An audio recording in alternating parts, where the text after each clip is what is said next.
Hello my brethren, I hope you're all well. Today I'm going to share with you another That Red Pill Moment story. The person involved in this story will of course remain anonymous. Please take the time to listen to the story carefully, as this story has a lot of red pill moments in it. So here we go. I wanted to share with you my red pill story, which you can make into a video. I've had many red pills, but this is the main one that pushed me over the edge to become a MGTOW. I was with this girl for 4 months. She was amazingly beautiful. She had a slim, sexy body and a bright smile. Since I'm short and introverted, I've always struggled with women. Interesting how short and introverted women don't have problems finding men. So I was extremely happy that she was into me. Whenever we were together, we would be talking, laughing, non-stop. We stayed up late into the early morning hours and we just talked. I revealed deep, personal things that I never told anyone else, which I later found out was a mistake. The sex was phenomenal. It was every position and every room in the house sex. Her neck and face sometimes turned red, which I interpreted as an orgasm. At age 31, it was the first time I truly had great, mind-blowing sex. We also did a lot of other activities together that served to bond us, or so I thought. For the first time in my life, I thought I was truly happy. Whenever I was with her, I felt like I was high on a drug. If I didn't see her in a day or two, I felt like I was going through withdrawal symptoms. I could honestly say that my life didn't exist before I met her. We went to so many places and did so many things together, and we made many more plans for the future. If things continued, I was prepared to marry her. There were 2 significant events before we broke up.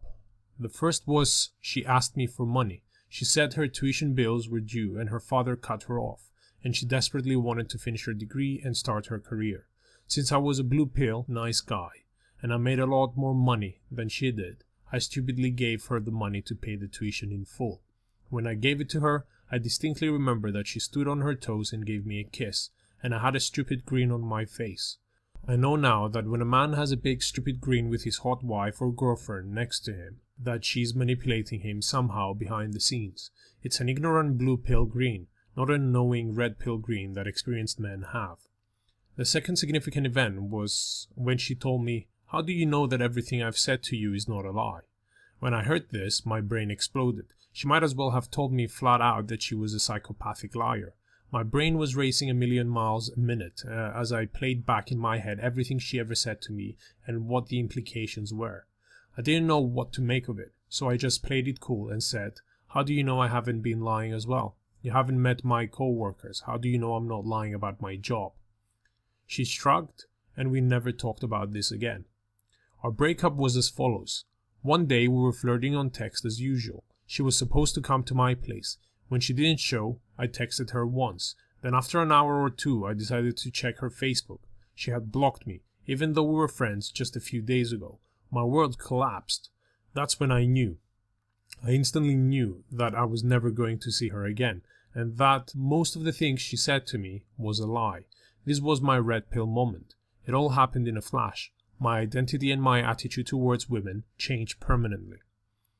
I later found out that her sister blocked me on Facebook as well, which was just an overkill. I also know with certainty that she blocked my phone number and my email, although I can't prove it. I'm sure she used the same breakup method with other guys. My world collapsed. I couldn't eat or sleep for 2 days.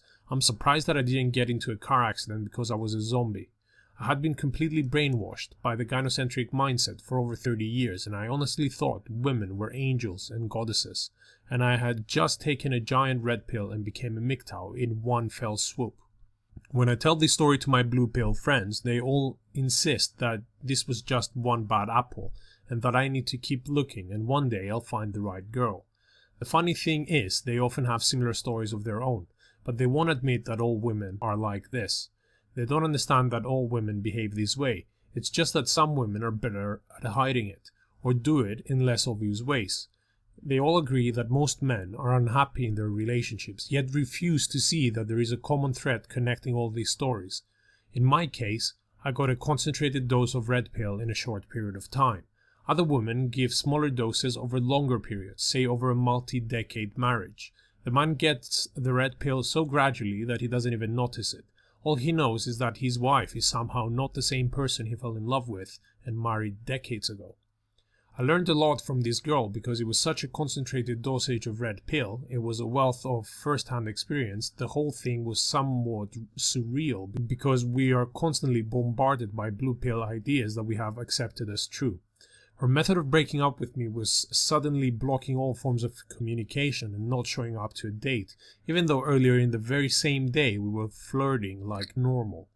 We used to hear, "Don't break up over the phone, have a decency to break up in person." Then it was, "Don't break up over text, have a decency to break up over the phone." Apparently she did not even have the decency to shoot me a quick text and saying, "I had fun, but we need to go our separate ways now." As usual, high standards are applied to men, but women get a free pass. If I were to break up with a girl in person, the girl would cry, threaten, and basically have a last chance to manipulate me. But since it's a girl breaking up with a guy, the girl can do it in any fashion she pleases. It's obvious that she dumped me because she found a better guy, or because an ex-boyfriend she was pinning on came back. Whoever she's with now obviously is taller, better looking, more of a caricature of an alpha male clown, or has more money. She just used me to pass the time, and when she found out I had money, she used me for that as well. I know that she doesn't feel guilty for her behavior at all. She's forgotten all about me, I'm sure, and if she thinks anything at all, she probably thinks I should be grateful for having the honor of being emotionally manipulated by her for money. It's female solipsism 101. In hindsight, I made all the typical blue pill mistakes. I texted her too much, I showed too much emotion and compassion, I gave her money, I didn't yell at her for being late for dates, etc. The most important lesson I learned was to never put your happiness in the hands of a woman. She was a very pleasant girl on the surface. No one could have suspected this. She never gave me any obvious shit tests such as "you're too short for me" or "does this make me look fat." Instead, she gave me, in my opinion, the worst and most destructive shit test possible. She lied to me repeatedly. She would say something slightly unusual, then scan my face carefully to see if I could catch her in the lie. Of course, I had no way of knowing if it was a lie or not, because I'm not a mind reader. One type of lie she liked to tell me was as follows. She would find out what kind of girl I liked, then after a period of time had passed, she would lie about becoming more like this type of girl. She made more than a couple of major life changes apparently, but in hindsight I know that it was all lies. I can't prove that they are lies, but I can connect the dots, and I know that such a person cannot possibly make major and difficult self-improvement changes just like she claimed to be, and which I praised her for when she told me. There were lies to get me to like her even more. I dodged a major bullet because she could have easily strung me along and take more money from me. She could have married me and destroyed me in a divorce court. This is how I became MGTOW.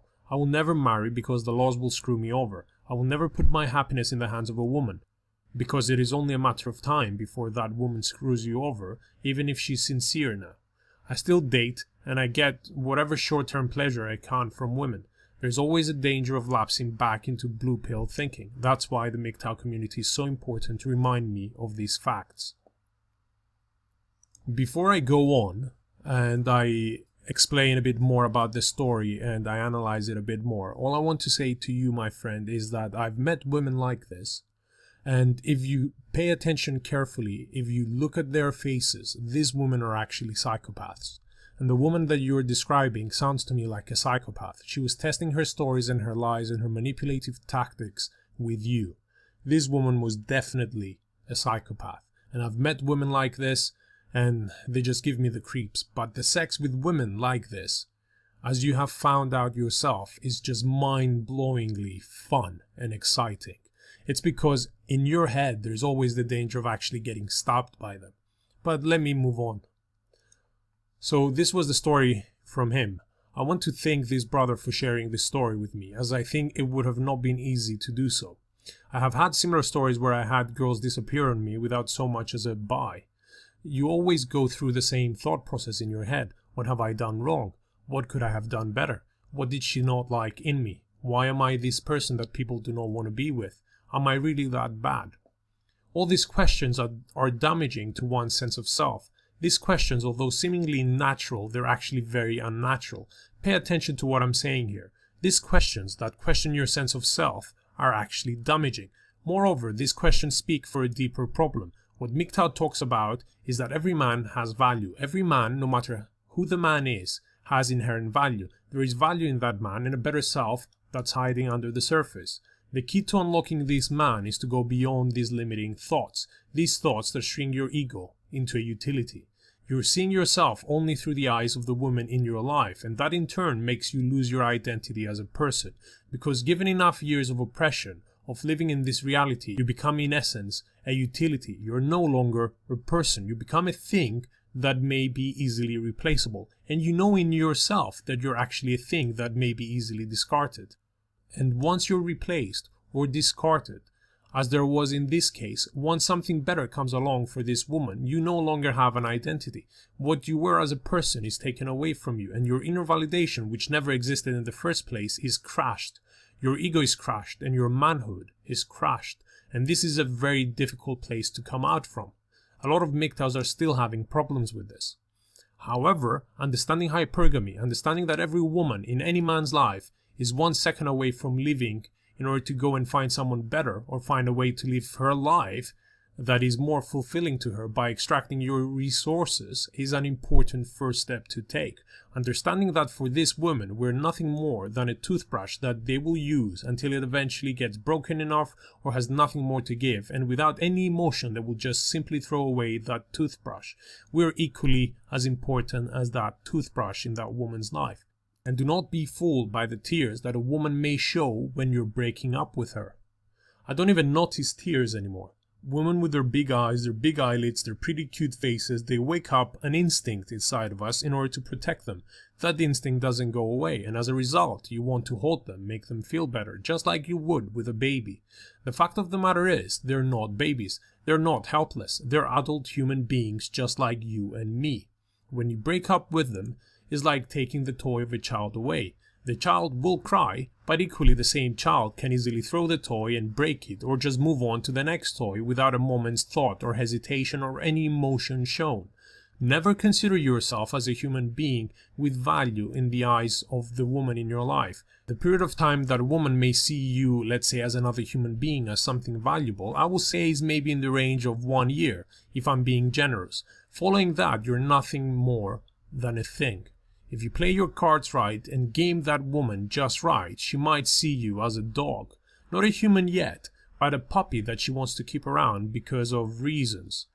My brothers, never see yourself through the gynocentric glass. Never take your value from women. Reject any influence a woman may have on you. It is imperative that you go through the soul searching yourself and find things that you like inside of you, without the voices of abuse from society and women in your life filtering your thoughts. And be the man you want to be. Aspire to an image, a symbol, a man with his masculinity untouched and unscathed by the stabbings and attacks of society and women alike. Be true to yourselves, people, and be MGTOW. Thank you very much for listening. This was Nico Chosky talking about all things man. Please like, share, and of course subscribe to my channel for more updates.